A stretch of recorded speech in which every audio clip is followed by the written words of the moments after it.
NCERT के इस प्रश्न 3.8 में एक 8 वोल्ट विद्युत वाहक बल वाली कोई बैटरी है जिसका आंतरिक प्रतिरोध इतना है और इसके श्रेणी क्रम में 15.5 ओम का प्रतिरोधक उपयोग करके किसी निर्दिष्टकारी स्रोत द्वारा बैटरी को चार्ज किया जाता है। जैसे गाड़ी की बैटरी डिस्चार्ज हो जाती है तो हम उसे सर्विस सेंटर ले जाते हैं, वो किसी मशीन का उपयोग करके उस बैटरी को फिर से चार्ज कर देते हैं, तो ये वैसे ही प्रक्रिया है।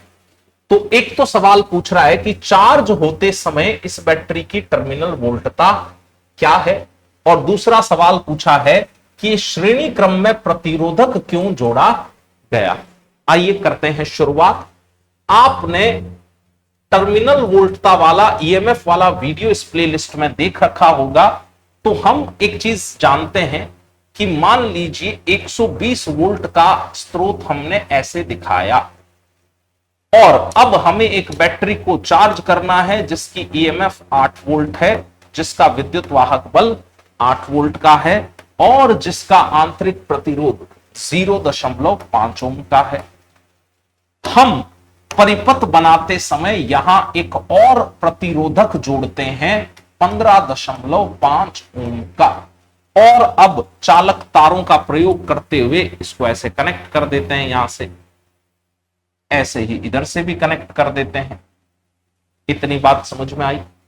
ये बड़ी बैटरी है, इसके हिसाब से परिपथ की धारा अगर मैं तय करूं तो फिर धारा ऐसे दिखानी पड़ेगी। इसके प्लस टर्मिनल से धारा निर्गत होगी और इसके प्लस टर्मिनल में धारा प्रविष्ट होगी।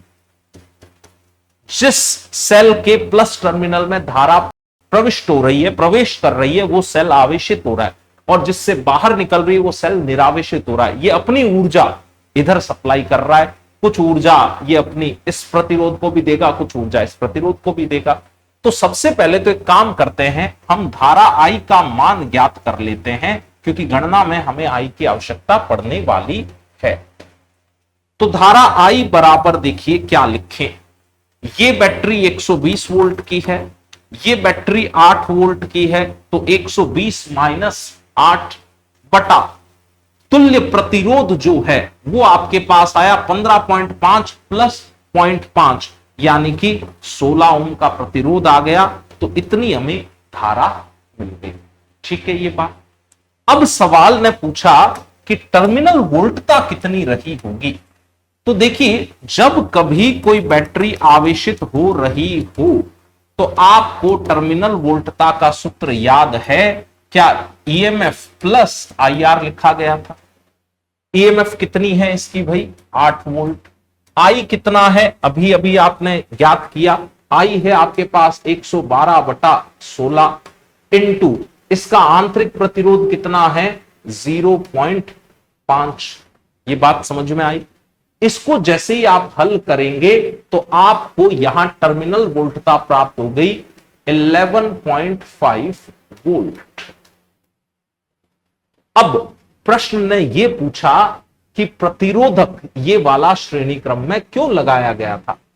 अगर आप प्रतिरोधक श्रेणी क्रम में ना लगाते तो इस परिपथ में धारा अधिक होती। ये अधिक धारा इस बैटरी को डैमेज कर सकती है। इसको डैमेज से बचाने के लिए ये वाला प्रतिरोधक श्रेणी क्रम में लगाया जाता है। अगर आपका कोई भी डाउट हो तो प्लीज उसे कमेंट बॉक्स में लिखिए। वीडियो अगर अच्छा लगा है तो इसे लाइक करें, इसे अपने दोस्तों तक पहुंचाएं, शेयर करें और चैनल को सब्सक्राइब भी करें। Stay awesome. Thank you.